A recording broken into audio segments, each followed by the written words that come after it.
Mobile दीजिए।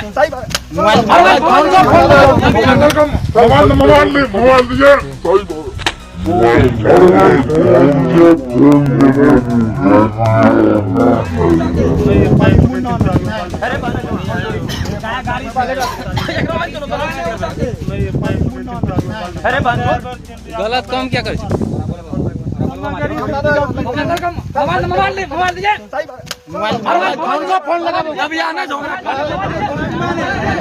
बिहारीगंज में कथित गौरक्षकों को गौरक्षा के नाम पर लोगों के साथ मारपीट करने की छूट है।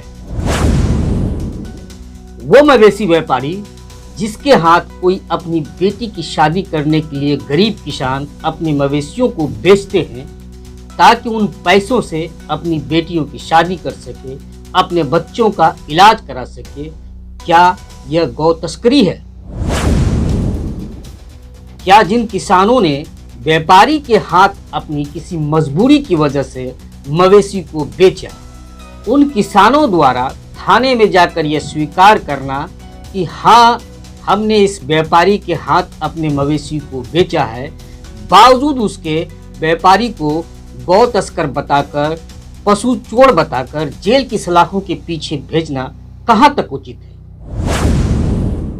कथित गौरक्षकों को ऑन कैमरा एक बुजुर्ग और एक युवक के साथ बेरहमी से पिटाई करने और उस मारपीट का वीडियो सोशल मीडिया पर वायरल करना, क्या कानून इसकी इजाजत देती है?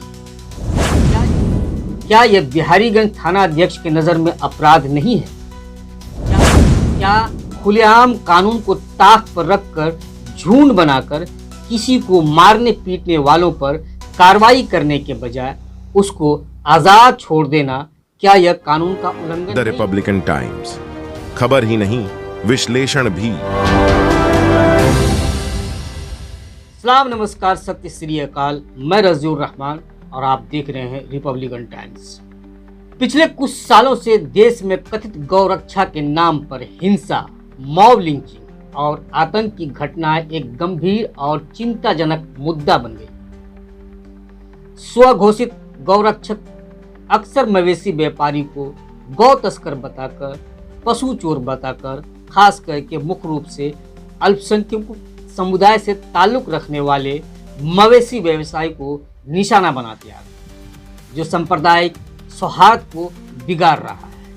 इस तरह की हिंसा का पैटर्न इस प्रकार है कि कथित गौरक्षक समूह मवेशी वाले वाहनों को रोकते हैं, उसके बाद ड्राइवरों और व्यापारियों के साथ बेरहमी से मारपीट करते हैं और कभी कभी हत्या भी कर देते हैं। इस तरह के महत्वपूर्ण घटनाओं में राजस्थान के पहलू खान, अरवल के रकबर खान और मेवात के जुनेद नासिर जैसी हत्याएं इस तरह की हिंसा के प्रमुख उदाहरण हैं। इस तरह के कई मामलों में पुलिस की निष्क्रियता या कमजोर कार्रवाई के कारण इन समूहों का मनोबल बढ़ता है, जबकि शीर्ष स्तर पर देखें तो देश के प्रधानमंत्री ने भी कड़े शब्दों में गौरक्षा के नाम पर हिंसा करने की आलोचना की है, लेकिन जमीनी स्तर पर ऐसे मामलों में तेजी देखी गई है। इसके अलावा सर्वोच्च न्यायालय ने भी भीड़ द्वारा हिंसा यानी मॉब लिंचिंग को भीषण अपराध करार दिया है और सरकार को ऐसे मामले में कड़ी कार्रवाई करने के निर्देश दिए गए, क्योंकि गौरक्षा के नाम पर की जा रही यह गुंडागर्दी कानून के शासन को चुनौती देती है और देश में सांप्रदायिक तनाव को बढ़ाती है।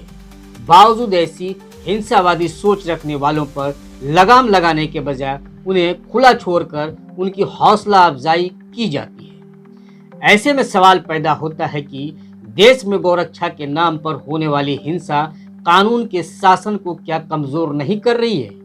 क्या गौ संरक्षण गिरोहों को लोगों पर हमला करने की अनुमति देना भारतीय संविधान के बुनियादी सिद्धांतों का हनन नहीं है?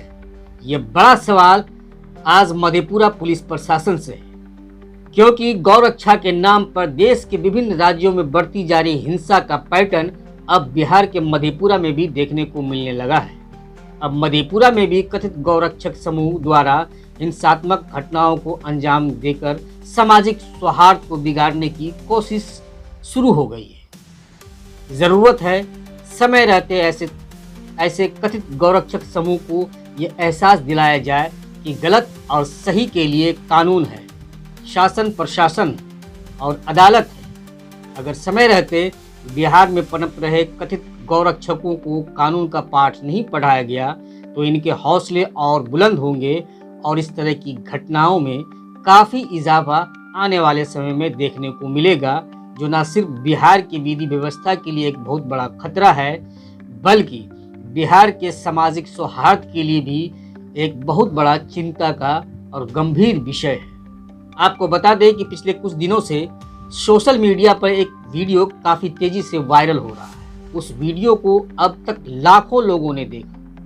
वीडियो के माध्यम से यह बताया जा रहा है कि एक 55 साल का बुजुर्ग को गौ तस्करी करते गौरक्षकों ने पकड़ा और 55 साल का बुजुर्ग और गाड़ी चालक की अच्छे से पिटाई कर पुलिस के हवाले कर दिया। ये मामला बिहार के मधेपुरा जिला के बिहारीगंज थाना क्षेत्र का बताया जाता है।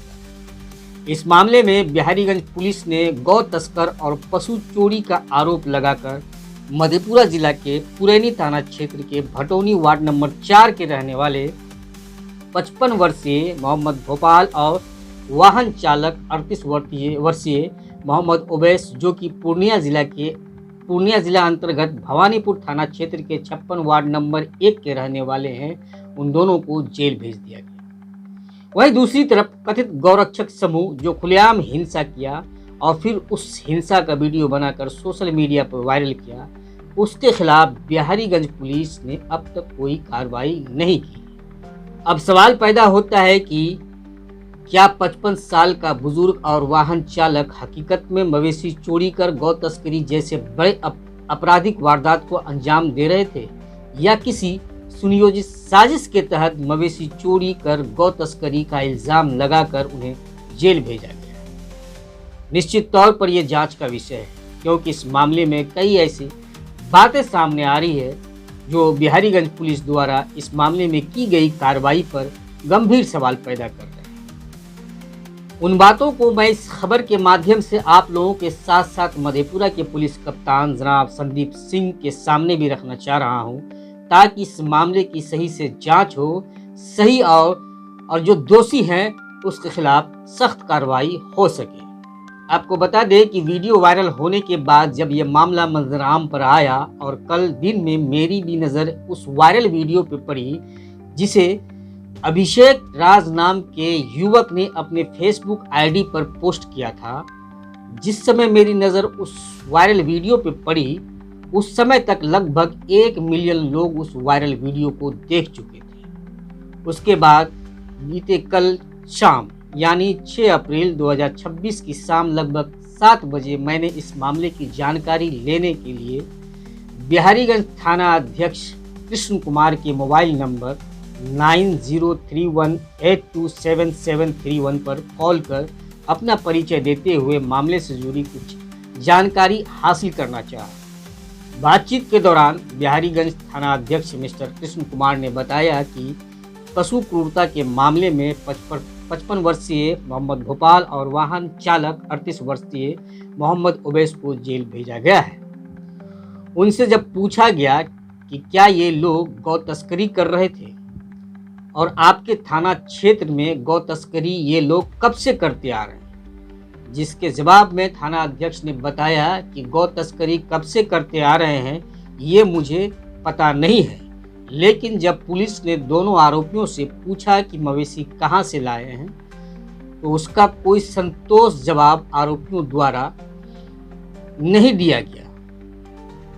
ये बात बिहारीगंज थाना अध्यक्ष कृष्ण कुमार का कहना था।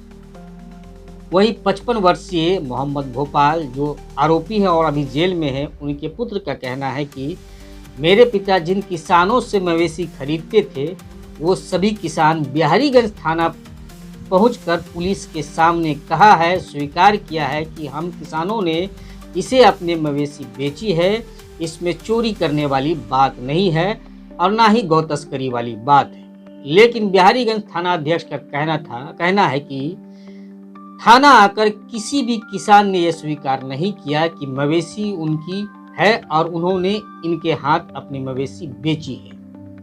ये झूठी बातें हैं। वही जब कथित गौरक्षकों द्वारा 55 वर्षीय मोहम्मद भोपाल और वाहन चालक 38 वर्षीय ओवैस के बेरहमी से पिटाई करने और फिर उसके बाद उसका वीडियो बनाकर वायरल करने के मामले में पुलिस द्वारा अब तक कोई कार्रवाई की गई या नहीं, तो इसके जवाब में बिहारीगंज थाना अध्यक्ष ने बताया कि ये बात मेरे संज्ञान में नहीं आया है कि मारपीट का वीडियो सोशल मीडिया पे भी वायरल है। जबकि आपको बता दें लगभग 1 मिलियन से ज्यादा लोग अब तक देख चुके हैं। बहरहाल खबर बड़ी होने की वजह से मैं इस खबर को 2 पार्ट में बना रहा हूँ। यकीन मानिए इस खबर का दूसरा पार्ट आपको हैरान कर देगा। बाकी इस खबर के आखिर में एक सवाल मैं आप सभी दर्शकों के लिए छोड़े जा रहा हूँ कि क्या किसी को भी कानून हाथ में लेने का अधिकार है, और क्या हिंसा की वारदात को अंजाम देने वालों के खिलाफ बिहारीगंज पुलिस को कार्रवाई नहीं करनी चाहिए? इसका जवाब जो भी इस खबर को देख रहे हैं वो ज़रूर दें। धन्यवाद।